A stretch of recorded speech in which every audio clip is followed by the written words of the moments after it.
آپ کو پتہ ہے کہ جو نظر لگتی ہے نا خاص طور پر، اور جس سے بہت سی بیماریاں آتی ہیں، اس پہ اب تحقیق بھی ہو رہی ہے پیراسائیکالوجی میں، کہ نظر سے جو ریز اٹھتی ہیں وہ انسان کے جسم میں، یعنی نیگیٹو ریز جو خاص طور پر آتی ہیں، حسد کی نظر ہوتی ہے جیسے، تو وہ آ کے ایک ریئیکشن کرتی، کیمیکل ریئیکشن ہوتا ہے اس کی وجہ سے بلڈ میں، جس سے کچھ بیماریاں پیدا ہوتی ہیں۔ حدیث میں آپ کو سنا دیتی ہوں۔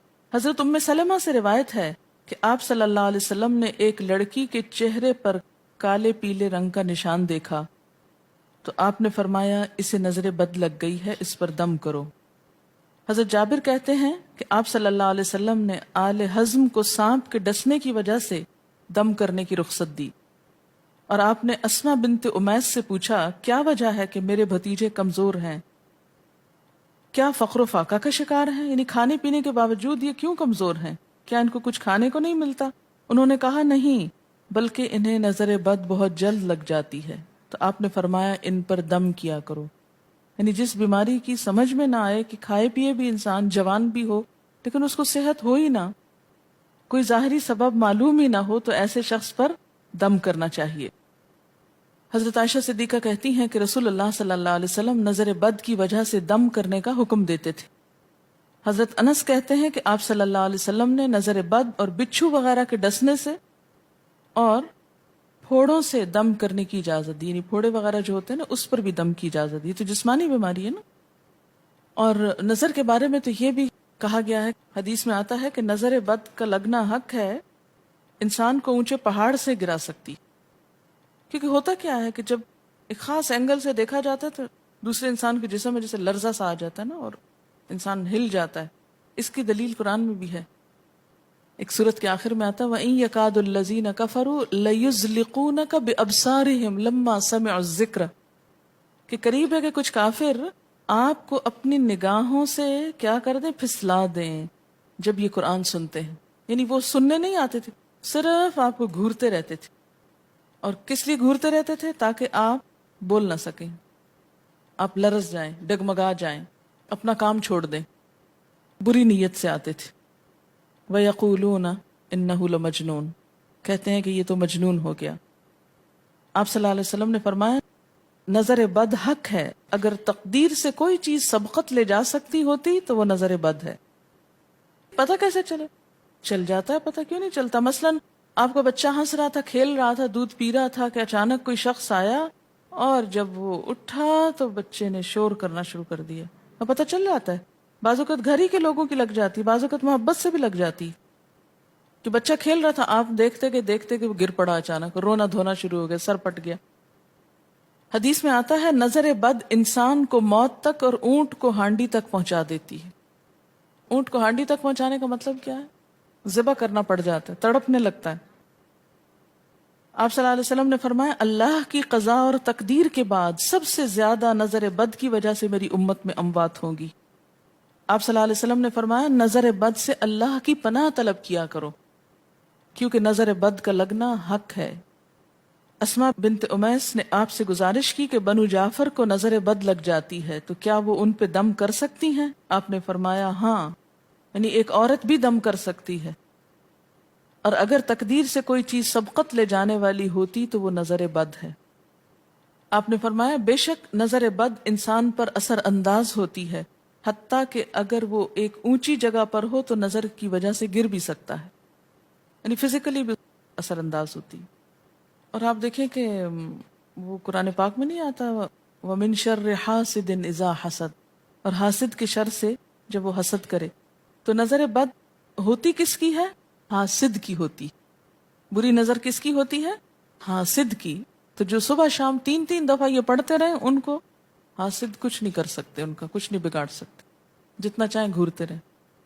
اسی طرح ابن کثیر نے کہا کہ نظر بد کا اللہ کے حکم سے لگنا اور اثر انداز ہونا حق ہے۔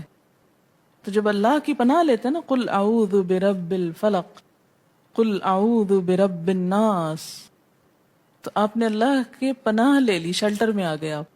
اب ہر چیز بیکار ہو رہی ہے، سب نظریں وظریں، اور اگر لگتی بھی ہے انسان کو تو کس سے؟ اللہ کے اذن سے لگتی۔ حافظ ابن حجر کہتے ہیں کہ نظر بد کی حقیقت کچھ یوں ہے کہ ایک خبیث الطبع انسان اپنی حاسدانہ نظر جس شخص پر ڈالے تو اسے نقصان پہنچے۔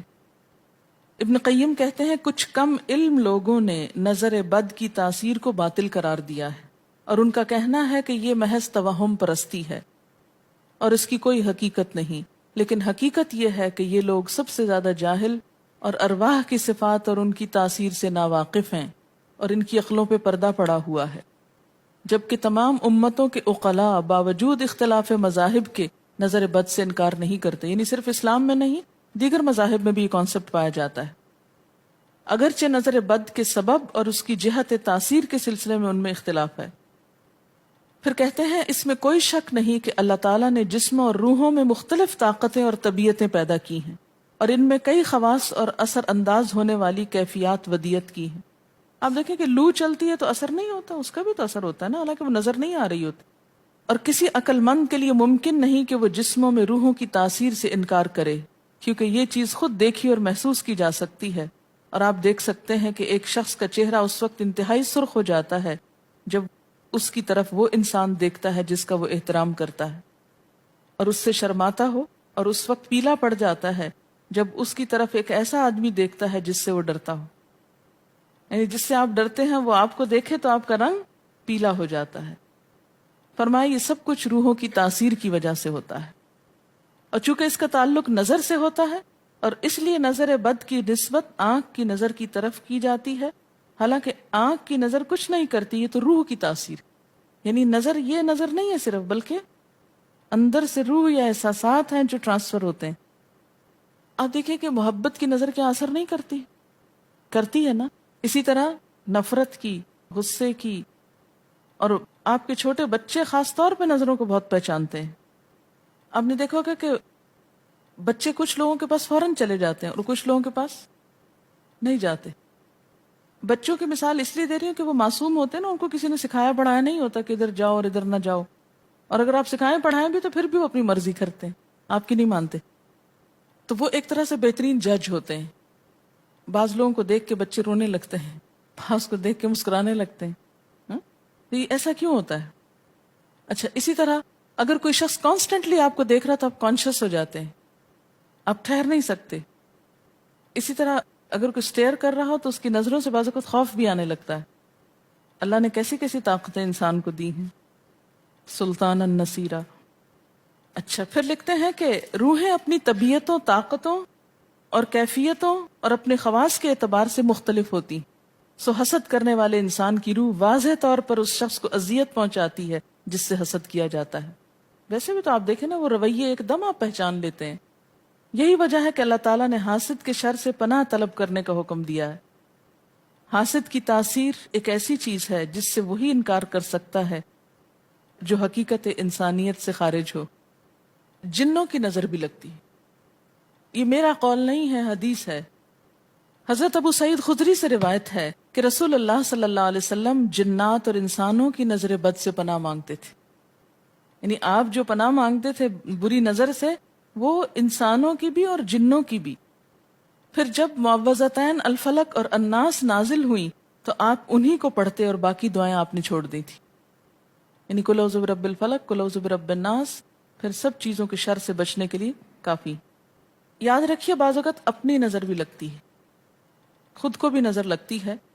اسی طرح جب لباس اتارا جاتا ہے نہانے کے لیے مثلاً، تو اس وقت بھی دعا سکھائی گئی. بسم اللہ پڑھنی چاہیے، بیسیکلی بسم اللہ پڑھ کر اتارنے چاہیے. اور اس کے علاوہ اعوذ بکلمات اللہ التامات من شر ما خلق بھی پڑھ سکتے ہیں. آپ کو معلوم ہے کہ ٹوائلٹ میں جانے سے پہلے بھی دعا سکھائی گئی، کیونکہ جنات کے ٹھکانے گندی جگہوں پر ہوتے ہیں. اللہم انی اعوذ بک من الخبث والخبائث، خبیث جنوں اور خبیث جننیوں، خبائث سے تیری پناہ میں آتا ہوں. یہ دعا کیوں سکھائی گئی؟ اسی لیے کہ اگر آپ وہاں پر موجود ہیں اور خصوصاً اگر آپ بے لباس ہیں تو بھی ایسی چیزوں کی نظر بھی لگ سکتی ہے اور وہ چیزیں اثر انداز بھی ہو سکتی ہیں. اسی لیے بلا ضرورت تنہائی میں بھی بے لباس ہونے سے منع کیا گیا ہے. بعض لوگوں کی عادت ہوتی ہے نا کہ وہ نہانے بیٹھتے ہیں تو وہی کپڑے دھونے شروع کر دیتے ہیں، اور نہیں، بس فوراً اپنے آپ کو ڈھانکنے کی کوشش کریں. بلا ضرورت زیادہ دیر بے لباس نہ رہے. ایک حدیث میں آتا ہے